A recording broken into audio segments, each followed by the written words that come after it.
ndax de 2014 à maintenant le 12 juillet la ñu installé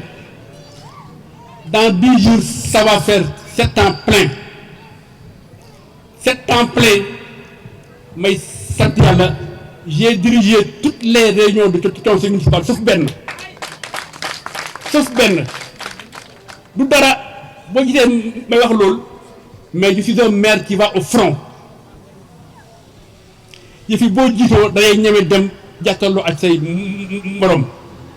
ñu ngi fiy bàyyi mën nañ def liggéey bi mais tamit la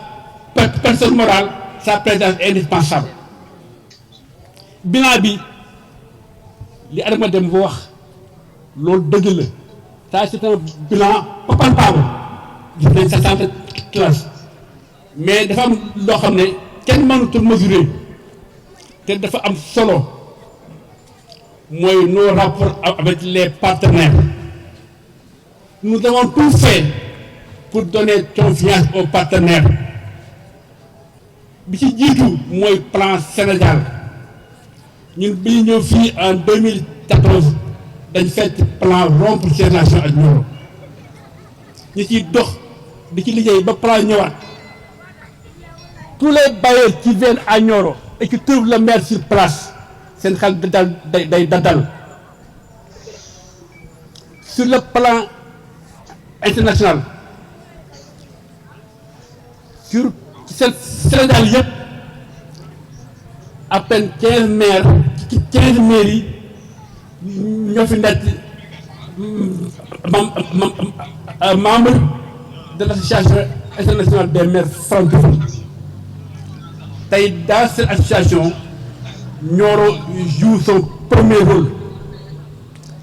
J'ai eu la chance de participer à l'AG de Montréal, à l'AG de Beyrouth, de Lyon, de Tunisie, tout ça pour défendre Nioro. Donc,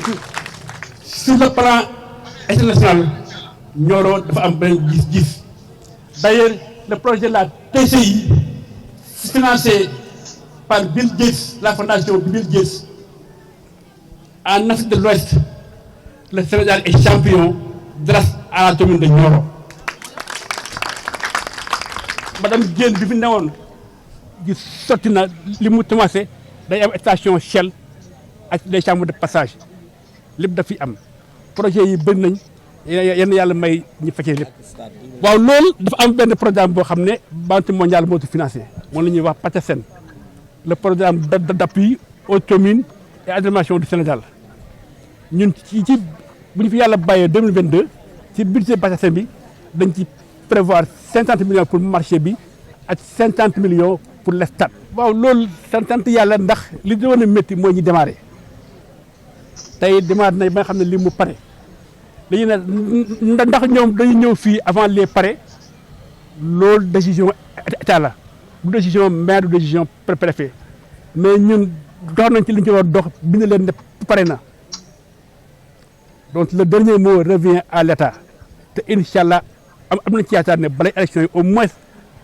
la police dina installé wu. tey waa Nioro yi jox en tout cas tàllal nañ la. Nioro nga laa am Nioro mooy sama lépp Nioro mooy sama lépp dama tey nangu pour l'avenir de Nioro ndax tey. yaa koy nangu. yaa koy nangu. yaa koy nangu. ba tey ma ne les chantiers yi ñu war a terminer en 2021 ak les chantiers yi ñu war a def en 2022 loolu doy na ñu tax ñu war fi ne pour loolu sotti ndax bailleurs yi loolu la ñu óolu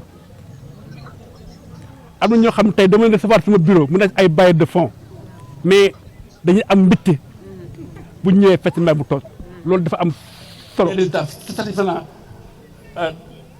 de Nioro. bon vraiment encore une fois maa ngi sant ñëpp di gërëm ñëpp di wax ne nag li ma soxal mooy Nioro